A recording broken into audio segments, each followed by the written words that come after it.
What's up guys, it's McKeown back again with another video this week. This is a follow-up video from one I posted earlier this week. I'm gonna go ahead and leave that down in the description below. But basically what that video was for was to show you guys a remodel that's taken about the last 2.5 to 3 months. Now this particular property honestly fell into my lap at the end of October, the beginning of November. A good friend and agent of mine actually told me he had an opportunity with a property in Fort Worth, which I personally have all of my properties on the Dallas side of things. So I love the idea of being able to diversify and have a property that's away from all of the other properties I own. So I went ahead and took a look at it, and lo and behold, in December, I closed on it. Now when I closed, I intended on having a minimalistic remodel when it came to fixing up the house. Now, I also had this intention when I purchased another property last year, and if you've been following my channel, that remodel wound up costing me over $100,000. Now this particular property definitely wasn't going to cost that much, and I knew from the start it wasn't going to cost that much, but at the end of the day, just like last year's project, this one went way over budget. Now the full intention of this video is to break down the actual numbers, not the numbers of saying, hey, look how beautiful this project is, look how much money I'm making, and this is the beauty of real estate. No, at the end of the day, my channel is full transparency. I'm gonna show you the great deals, the absolutely horrible deals, the good and the bad, and at the end of the day, I want you guys to understand that real estate is not what it makes it seem like when you watch it on TV. All right, so first things first, purchase price. Purchase price was $250,000. This is a 4-bedroom, 3 full bath. It actually technically has 2 masters, 1 up and 1 down. It's got about 26 or 2,700 square feet, and it's a corner lot, so you've got a pretty decent sized lot and a good sized backyard. Now, when it comes to the contract price of $250,000, I also got a credit of $5,000. That $5,000 was gonna be going to a new HVAC system. When you've got a house that's as large as 2,600 square feet, you've got 2 HVAC units. The good part of this was one of them was less than 2 years old, and I went ahead and replaced the other one. So now I'm sitting with essentially 2 brand new HVAC units, or one that's less than 2 years old and 1 brand new HVAC system for the house. Now, if you want to be real technical, because I got a $5,000 credit for a new HVAC system, technically I bought the house for $245,000, but we're just gonna say $250,000 with a brand new HVAC unit. Also on top of that, I was able to negotiate the fridge and the washer dryer, which are just gonna basically be used by the new tenant that moves in. Something that's going to be easy for me to just leave and have them take use of it. Another part of negotiation within this contract was a brand new roof. So again,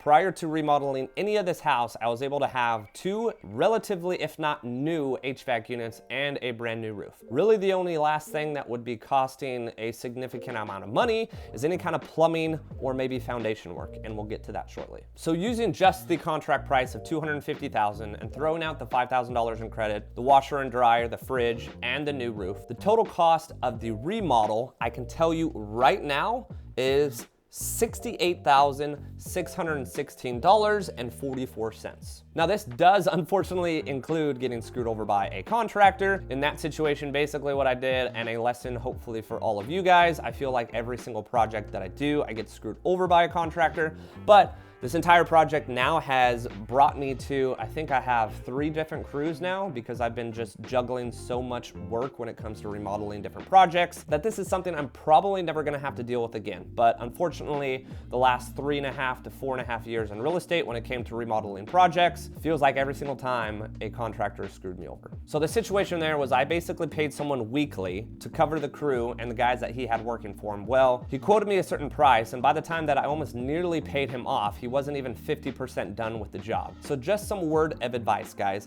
If you don't know your contractor, make sure to try to pay for your materials on your own, whether it be phone sales through Lowe's or Home Depot, or you physically going and getting the actual materials and bringing them to the site. That could potentially save you a lot of money. Also, make sure to get a price from a contractor and only pay them when they've completed a certain amount of the work. Don't be like me and pay them just weekly without checking up on the job. Before you know it, you've paid them 90% of what you owe them, but they've only completed 50% of the job. What happened was I was reluctant to pay the last 10%, so he just basically walked from the job. And unfortunately, I was also warned prior to even paying him, but he was a friend of a friend. Again, another situation with a friend of a friend, and I trusted him and it didn't work out. So really, when you guys round up the total cost, I'm just gonna round up to $70,000. Well, the purchase price of $250,000 plus the $70,000, I'm all in for this house at about $320,000. I put about $50,000 or $52,000 $120,000 down. When you include the $50,000 and the $70,000 out of pocket, I'm in for $120,000. Now the good thing, and I guess the bad thing, is I've already gotten junk mail, basically people admitting that they will openly buy my house for $320,000. I would say the comps right now probably support close to $350,000, and because it's a large 4-bedroom, 3-bath with 2 masters, just the size of the household alone, I'm expecting it to grow to $400,000 probably in the next couple years, because houses of that size,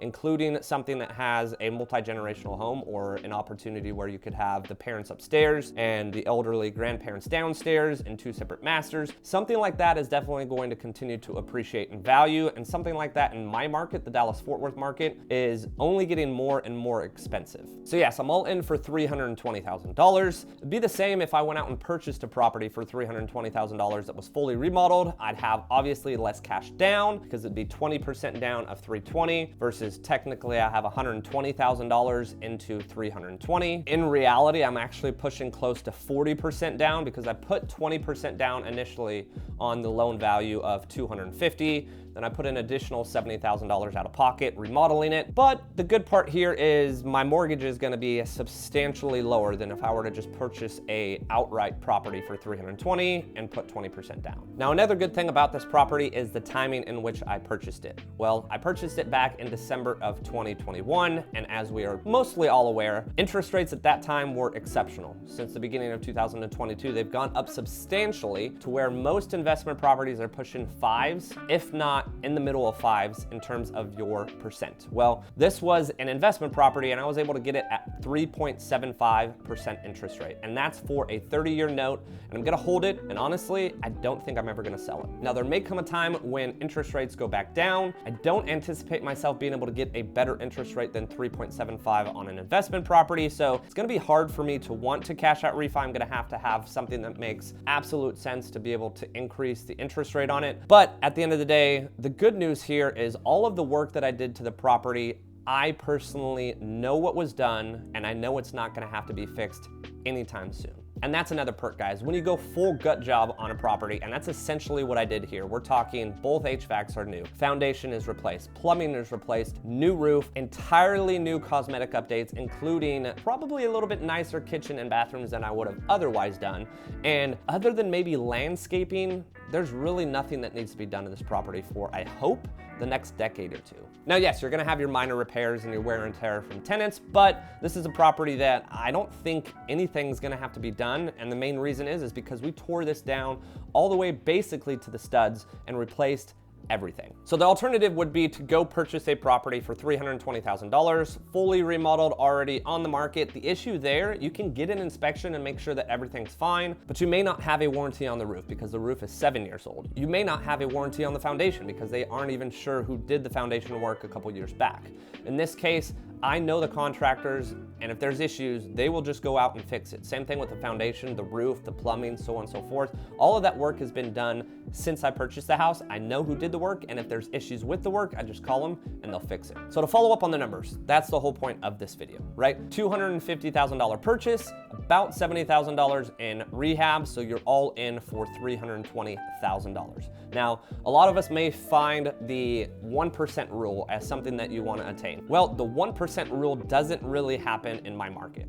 In the Dallas-Fort Worth market, we just have way too high of prices as far as what they've done in the last couple years to be able to attain that 1% rule. But I can tell you right now, I have an applicant that I'm about to execute a lease for, and they're gonna be paying $2,750 for the next 3 years. And since I didn't escrow my taxes or insurance, yes, those are gonna have to be paid annually, but my mortgage is less than $1,000 a month. Now, if you do include taxes and insurance, if I decided to want to throw that into escrow, you're talking about a $1,600 mortgage when I'm pulling in $2,700, $2,800 a month. And as I mentioned before, because of all the work that I did, that's just pure profit. Now, a lot of people, what they're gonna consider is, oh, you know, you've gotta put away money for CapEx, you gotta put money away for repairs, you gotta put money away for property management. Well, let's just knock property management out because I've already went ahead and managed it myself and got a tenant. Let's go ahead and replace CapEx with nothing because every single CapEx on this property has been taken care of. And yes, repairs at the end of the day are something that definitely has to be considered. But again, with something that I spent $70,000 on and remodeled entirely, I'm not expecting any large or significant repairs anytime soon.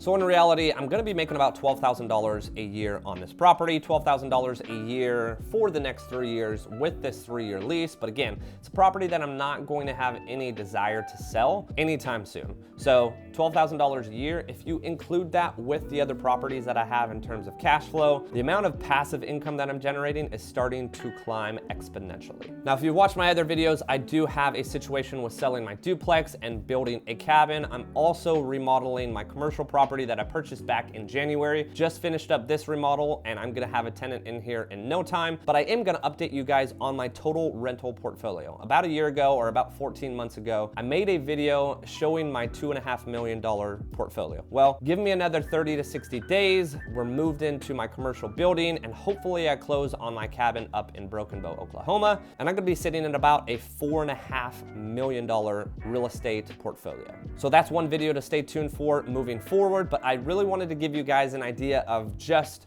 the good, the bad, and the ugly when it comes to real estate. If you guys do have any questions about this property after you watch the first video or this particular video in itself, if you have any questions for me, I'd love to answer them. Feel free to leave them in the comment section down below. Follow me on Instagram or shoot me an email. Both of those will be in the description below, and stay tuned for the next video.